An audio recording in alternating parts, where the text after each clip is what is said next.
Rabbimiz An-Nahl surasida aytgan: A'udhu billahi minash-shaytonir-rajim. من عمل صالحا من ذكر أو أنثى وهو مؤمن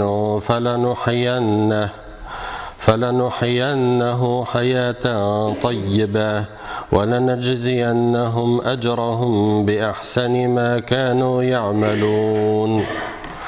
İratlardan hem hatın kızlardan izgi gamel kılgan müminlerini biz elbette bu dünyada onlarını yaxşı turmuşta yaşatırız ve ahirette onlarga kılgan gamellerinden kurkemrek ecirler biririz.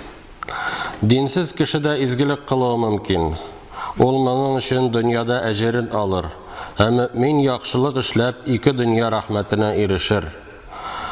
Bu hakta Sahih Müslim'de hem İmam Ahmed'de Enes ibn Malik radıyallahu anhu'dan rivayet kılıngan hadiste Resulullah sallallahu aleyhi ve sellem etken: İnna Allah la yazlimu mu'minen haseneten yu'ta biha fid dunya ve yucza biha fil ahire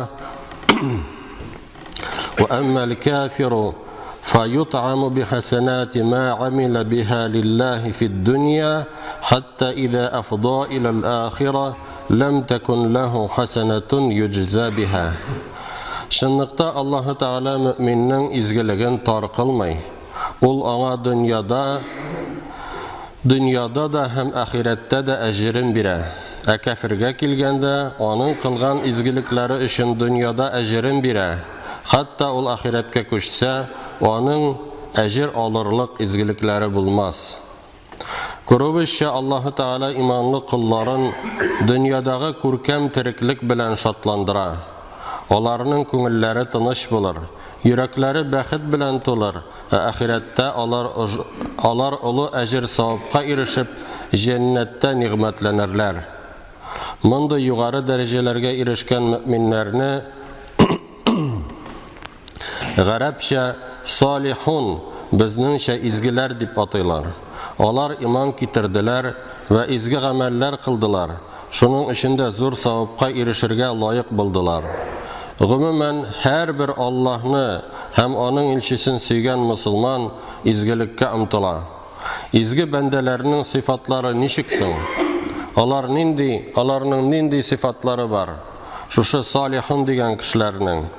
Birinciden, izgi kişiler nıklı imanları bilen ayrılıp duralar. Rabbimiz aytgan: "İnnemel mu'minûnellezîne âmenû billâhi ve rasûlihi thumme lem yertâbû." Şınlıkta müminler şunday kişiler. Onlar şın köngülden Allah'a ve onun Resulüne nıklap iman kitirdiler. Bundan soň iman kitirgen nerselerde şiklenmediler. Onlar Allah'ın ve Allah dininin hak ikenin bileler. Rabbimiz bulay degen: "İnned-dîne indallâhil İslam." Şınlıkta Allah karşında kabul etilgen din İslam dini. İkinci ayette bulay deyilgen: وَمَنْ يَبْتَغِ غَيْرَ الْإِسْلَامِ دِينًا فَلَنْ يُقْبَلَ مِنْهُ وَهُوَ فِي الْآخِرَةِ مِنَ الْخَاسِرِينَ. Birau İslam dininden başka dinini tilese, onun dini ve ameli hiç kabul etilmez. Hem ol ahirette hasretlenişlerden bulur. İkinciden, salih izgi bendeler iman kitirgenden soň yaxşı amel kılarlar. Yaxşı ameller kılalar. Rabbimiz aytgan: وَالَّذ۪ينَ آمَنُوا وَعَمِلُوا الصَّالِحَاتِ لَنُدْخِلَنَّهُمْ فِي الصَّالِحِينَ. Hem iman kitirip izgi amel kılgan müminlerini elbette izgiler cümlesine kirtirbiz. İzgiler aramay talmay Allah'a itaat etiler.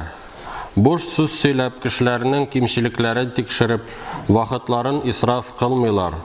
Farzlarını ötegenden soň nefil urazalar tutalar, nefil namazlar okuylar, zikir eyteler, dua kılalar. Çünkü onlar kıyamet gününde vakitleri hem barışa turmuşları, gamelleri için sıralaşakların hiç de isten çıkarmıyorlar. At-Tirmizi'nin süneninde Ebu Berze el-Eslemi radıyallahu anhu'dan rivayet kılıngan hadiste Peygamberimiz sallallahu aleyhi ve sellem etken, La tezulu qadama abdin hatta yus'ala an umrihi fîme efnâhu ve an ilmihi fîme feale fîhi ve an mâlihi min eyne iktesebehu ve fîme enfakahu ve an cismihi fîme eblâhu. Kıyamet gününde bende ömrün nişik ütkerivi, gılımın nersege faydalanıvi, malın qaydan kesip itivi ve qaya sarf itivi, hem tenin nişik kullanıvi turunda soralganşaya kadar urunundan kuzgalmaz. Üçüncüden, salih izgi bendeler, kurkem hulukları, matur sıfatları bilen ayrılıp duralar. Olar yalganlamılar, gıybet söylemiler, söz yürütmiler, sügünmiler, talaşmılar, kişilerden külmiler, mıskıl etmiler. Et-Tirmizi'nin süneninde Abdullah ibn Mes'ud radıyallahu anhu'dan rivayet kılınan hadiste Allah'ın elçisi sallallahu aleyhi ve sellem bulay degen: "Leysel mu'minu bit-ta'ani velel-la'ani velel-fahişi velel-bedi." Mümin kimşilik izlevşide, lağnet kılışıda, edepsiz kılanışıda, bozuk söz söylevşide tügel. İman ehillerinin ülgüsü Peygamber aleyhisselam onun hulku turunda Kur'an'da bulay deyilgen: فَبِمَا رَحْمَةٍ مِّنَ اللّٰهِ لِنْتَ لَهُمْ وَلَوْ كُنْتَ فَضًّا غَلِيظَ الْقَلْبِ لَانْفَضُّوا مِنْ حَوْلِكَ فَاعْفُ عَنْهُمْ وَاسْتَغْفِرْ لَهُمْ. Ey Muhammed aleyhisselam, Allah'ın rahmeti bilen ümmetine şefkatli buldun. Eğer katı köngüllü bulsan, elbette onlar senin tirenden kalmışa kaşı bitirler idi. Şuna göre alarını gafu et hem Allah'tan onlar için yarlıkavını sıra. Yine Rabbimiz hak müminlerini tasvirlap etken: اَلَّذ۪ينَ يُنْفِقُونَ فِي السَّرَّاءِ وَالضَّرَّاءِ وَالْكَاظِمِينَ الْغَيْظَ وَالْعَافِينَ عَنِ النَّاسِ وَاللّٰهُ يُحِبُّ الْمُحْسِنِينَ. Ol müminler jingillikte de, ağırlıkta da, boylık halinde de, fakir bulganda da sadaka bireler. Aşuları kilgende, aşuların basalar, üzüne yutalar, üzlerin rencituşilerini gafu iteler. Allah-u Teala izgilik kıluşlarını süye. Dörtüncüden, salih izgi bendelerinin köngülleri, künleşu yavuzluk dilev, aşu kebek şirlerden selamet. Alar Rabbilarının gafu ve köngül şistalığın sırıylar. Allah Teala etken: "Vellezîne câ'û min ba'dihim yaqulûne Rabbena gfir lana ve li ihvâninellezîne sebekûne bil îmâni ve lâ tec'al fî kulûbina gillen lillezîne âmenû Rabbena inneke raûfur rahîm." Mühacirlar hem ansarlardan soň kilgen, olarga erişi müminler eyteler: "Ey Rabbimiz, günahlarımızı gafu et, hem bizden ilik iman getirgen din kardeşlerimizni yarlıqa, hem bizning köngüllerimizde iman getirgen kardeşlerimizge qarata aşu ve künleşu urunlaştırma. Ey Rabbimiz, şınlıkta sen şefkatli hem rahmet kıluşu." Abu Davud'da hem Et-Tirmizi'de Muaz ibn Cebel radıyallahu anhu'dan rivayet etilgen hadiste Peygamberimiz sallallahu aleyhi ve sellem etken: "Men kazama gaydan ve huve qadirun ala en yunfidahu da'ahu Allah subhanahu ve ta'ala ala ru'usil khalaiqi yevmel kıyame hatta yukhayyirahu minel huril ayni ma şa'a." Kim aşıvın çıgarıga mümkünlüğü bulup aşıvın bassa, kıyamet gününde Allah subhanahu ve ta'ala onu başka mahluklar karşında şakırıp, özü tilegen hur kızın saylap alu ihtiyarın verirdi. İbn-i Mace'nin süneninde Abdullah ibn Amr radıyallahu anh aytken: Allah'ın elçisi sallallahu aleyhi ve sellem'den "Eyyün nasi afdalu?" Nindi kişiler en yaxşırak dip soraganlar. Ol aytken: "Kullu mahmumil qalbi saduqul lisani." Her bir köngüle şista, tili dürüstünü söylevşi, ona saduqul lisani na'rifuhu فَمَا مَخْمُومُ الْقَلْبِ Тілі білән дөресне сөйләүшене аңлыйбыз, күңеле чиста ничек буласың дип сораганнар. Ул هو التقي النقي لا إثم فيه ولا بغي ولا غل ولا حسد. Ул чиста, пак, анда гөнаһ та, бузыклык та, ачу да, көнләшү дә юк дип җавап биргән. Бишенчедән, салих изге бәндәләр шайтан кыткысына бирелеп гөнаһ кылсалар, тәүбә кылып Раббыларына кайталар.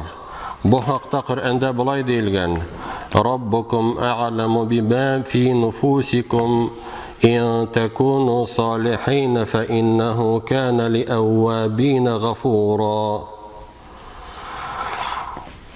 Күңелләрегездә нинди ниятләр ва теләкләр барын Раббыгыз яхшырак белә. Әгәр сез яхшылыкка омтылсагыз, ләкин кичкенә гөнаһ кылсагыз, Аллаһ әлбәттә үкенеп тәүбә итүчеләрне ярлыкаучы булды. Изге бәндәләр гөнаһ кылсалар, шунда ук тәүбәгә ашыгырлар.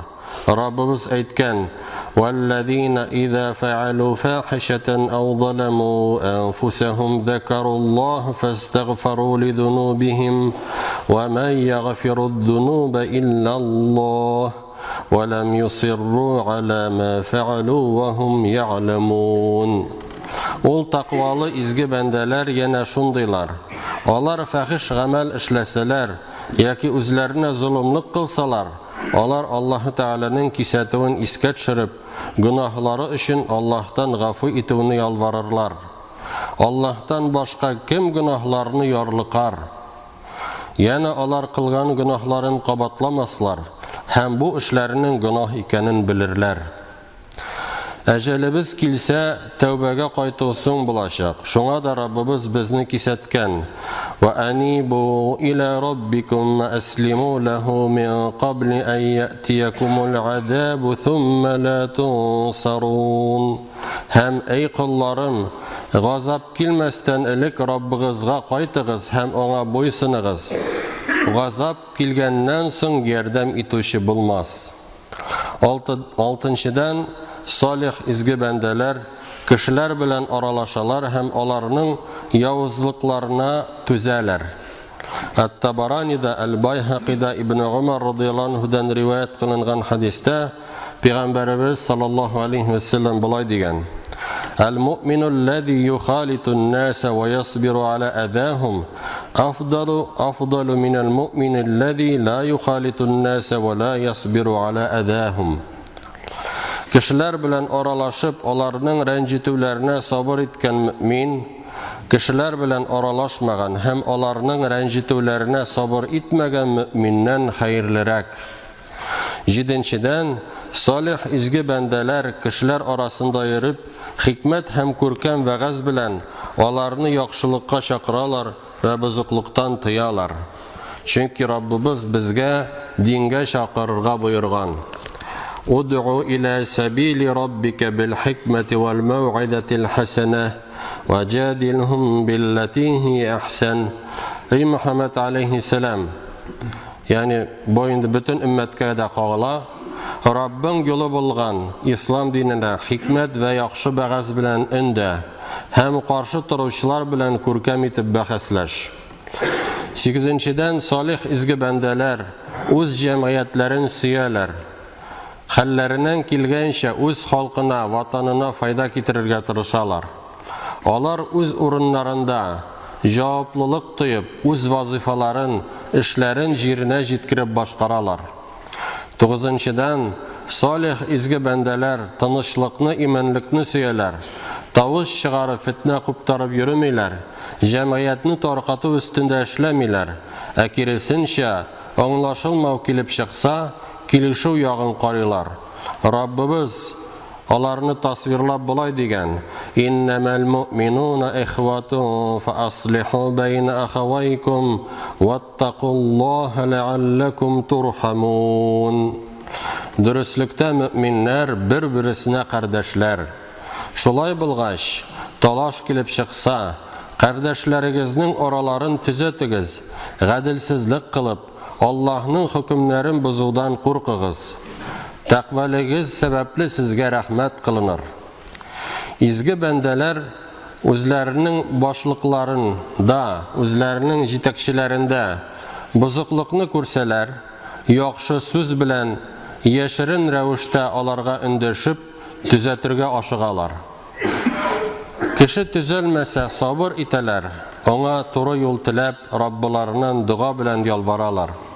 Бу турада Сахих Бухарида һәм Сахих Муслимда Ибн Аббас радиллаһу анһудан риваят кылынган хадистә Пәйгамбәрбез саллаллаһу алейхи ва саллям әйткән: "Ман ра'a мин амирихи шай'ан якрахуху фальясбир алейхи, фаиннаху ман фараqa аль-джама'ата шибран фамата илля мата митатан джахилиятан." Кем үзенең әмирендә, башлыгында ярамаган нәрсәне күрсә, аңа сабыр итсен. Чөнки кем бер карыш кадәр булса да җәмгыятьтән аерылса һәм шул хәлендә үлсә, ул җаһилият үлеме белән үләр. Галимнәребез аңлатуынча, кафир булып үлмәсә дә, аның үлеме җаһилияттә, исламга кадәр чорда булган үлемгә охшаш булыр. Чөнки аларның имамнары булмаган шушы җаһилият вакытында. Димәк, без салих изге бәндәләрнең сыйфатларын карап чыктык. Аллаһы Тәгалә безне үзенең салих изге кылларыннан кылса иде. Безне үзенең тақвалы иманлы бәндәләреннән кылса иде. Гөнаһлардан тыелырга, изгелекләр кылырга насип әйләсә иде. Ва aqulu qawli hada wa astaghfirullaha li wa lakum wa li sa'iri jama'atil muslimin innahu huwal ghafurur rahim as-sami'ud du'a.